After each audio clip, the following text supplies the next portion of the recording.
Bajo nuestros pies, la Tierra nunca está completamente en reposo. Aunque parece sólida e inmutable, en su interior ocurren procesos constantes, silenciosos pero poderosos.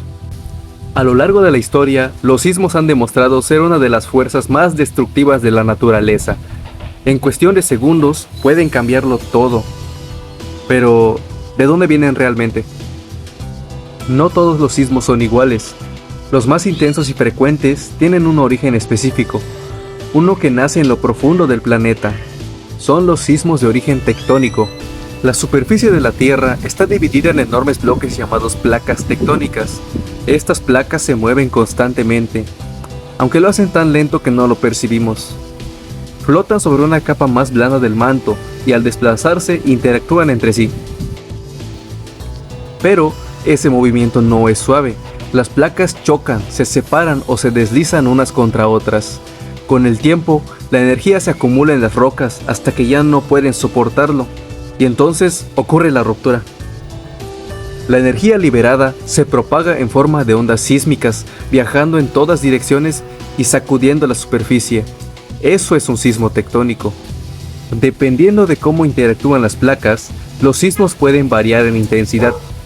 Cuando una placa se hunde bajo otra, en un proceso llamado subdicción, se generan algunos de los terremotos más fuertes del planeta. En otros casos, las placas se deslizan lateralmente, formando fallas que también liberan grandes cantidades de energía. Gran parte de la actividad sísmica mundial se concentra en una zona conocida como el Cinturón de Fuego del Pacífico. Ahí, múltiples placas tectónicas interactúan constantemente, generando una intensa actividad geológica. Un sismo tectónico puede durar apenas unos segundos, pero sus efectos pueden permanecer durante años. Y ustedes se preguntarán, ¿qué es un sismo?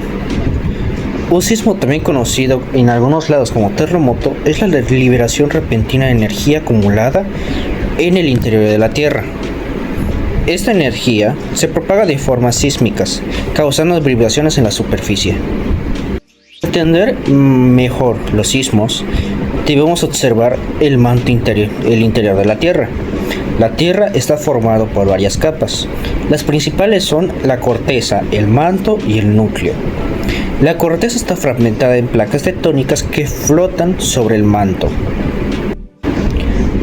Las placas tectónicas se mueven lentamente debido a corrientes de convección en el manto.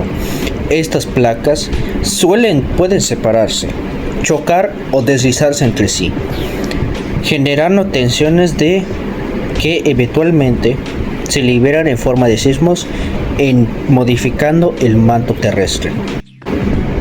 Cuando la tensión acumulada supera la resistencia de las rocas, ocurre una fractura en la corteza terrestre, conocida como falla geológica. El punto de inicio del sismo se llama hipocentro. El punto directamente sobre él de la superficie se llama epicentro. La energía liberada viaja en formas de ondas sísmicas. Existen dos tipos principales: las ondas internas, que atraviesan el interior de la Tierra, y las ondas superficiales, que causan la mayor destrucción o modificación al propagarse por la superficie. En el caso de la medición de los sismos, los científicos utilizan instrumentos llamados sismógrafos para registrar los movimientos sísmicos. La magnitud del sismo se mide comúnmente con la escala de Richter o la escala de magnitud de momento, mientras que la intensidad se evalúa en los efectos en la superficie o en la destrucción que ésta haya causado. Aunque no es posible predecir con exactitud cuándo ocurrirá el sismo,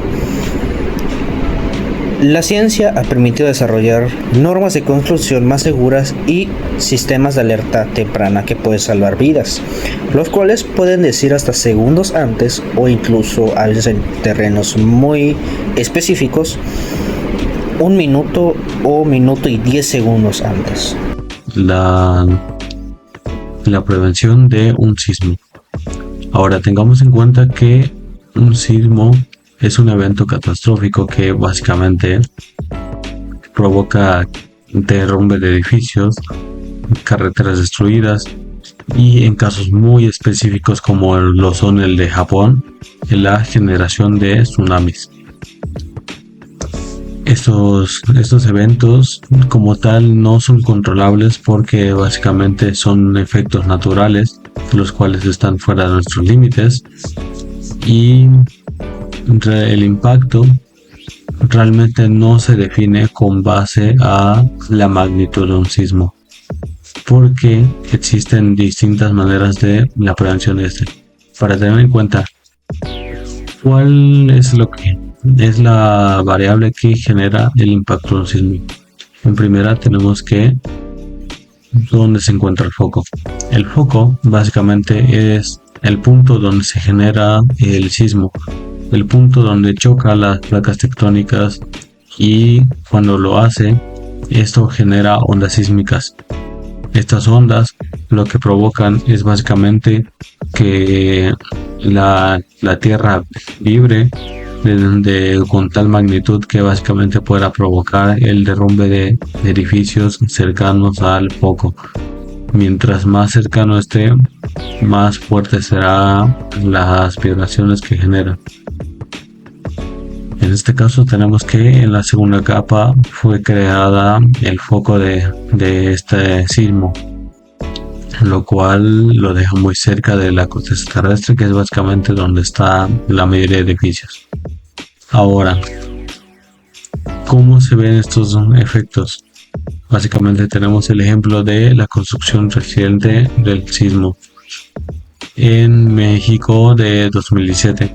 Aquí podemos ver un ejemplo de un edificio el cual no estaba preparado para el tipo de situaciones tales como lo que generó este sismo. Podemos ver en el fondo un edificio a medio destruir debido a las situaciones de básicamente no la poca preparación que ha tenido esto. Igual la poca preparación que ha tenido esto ha provocado la muerte de civiles, que básicamente en el 2007, en el sismo que hubo en el 2007, se registraron la muerte de 369 personas, sin contar las que fueron heridas, ya sea por la caída de escombros o directamente por el derrumbe en un edificio mientras estaban en la estaría, tal como vimos en el ejemplo anterior de lo que ocurrió. Para evitar este tipo de situaciones se ha desarrollado distintas formas, en la cual para la infraestructura inmobiliaria se tiene 3 modelos creados por Chile, uno de los países que registra mayor cantidad de terremotos al año. Aunque sean sismos pequeños, se terminan registrando varios durante este, y para evitar tragedias se han desarrollado 3 sistemas distintos, los cuales son el Seismic Resistance, y el cual consiste en básicamente el edificio que se está sacudiendo gracias al sismo no se derrumba gracias a que este se queda firme con base a el suelo, pero lo que provoca es que los objetos que se encuentran dentro de este se terminan llevando el impacto, pues no están adheridos al suelo como lo es la casa con esta base que sirve para encontrar los sismos, y termina creando más desastres dentro de la casa. También tenemos el ejemplo del Vibration Control, que es básicamente un sistema que se tiene para la amortiguación del sismo con base a resortes, los cuales en la base, en vez de estar firme, están en movimiento, pero con base a cada movimiento del sismo va absorbiendo los resortes, la magnitud de este, provocando que no se mueva tanto y pueda recibir menos impacto la casa, a pesar de que no esté tan firme como el primero. Y tenemos el tercer ejemplo, que es básicamente el Base Isolation, que se tiene puesto en edificios con gran infraestructura, debido a que este sistema es bastante efectivo contra los sismos, y para edificios muy altos es muy útil para evitar el balanceamiento de estos. Aquí podemos observar que con base a los tubos que se tienen acá, el sismo va sacudiendo la casa, desde dentro no se sentirá básicamente nada porque los tubos se van moviendo conforme el sismo va sacudiendo la casa. Mientras que para alguien externo el edificio se estaría moviendo constantemente, pero este no balancearía a ningún lado para causar un riesgo de derrumbe o cualquier inclinación que pueda tener ese. Ahora, para civiles, el gobierno de México ha registrado con base a los sismos anteriores una serie de pasos a seguir para cuando esté un sismo, antes, durante y después del sismo. Antes se tiene que crear un plan de protección civil para cualquier caso, independientemente que se haya dicho que va a haber un sismo o no, se tiene que tener este plan. También tenemos el conseguir cualquier alimento que no sea perecedero, tales como granos o cualquier cosa que no sea orgánica básicamente como tal. Y tenemos el cortar el agua y la luz tener cuidado con esto más bien, y participar en simulacros de un sismo. Durante, en caso de no haber contado con lo anterior, se pide que se aleje de ventanas, objetos que puedan caer, y también podrás alejarte de edificios grandes tales como casas de 2 pisos o cualquier infraestructura que pueda ser muy alta para evitar estar en caso de un derrumbe, muy cerca de un posible escombro que pueda caer sobre ti. Conservar la calma, cortar suministro de gas y electricidad debido a que este puede generar incendios no intencionados, y mantenerse en un lugar plano, el cual puede evitar que se caiga cualquier cosa, ya sea incluso un poste o un árbol.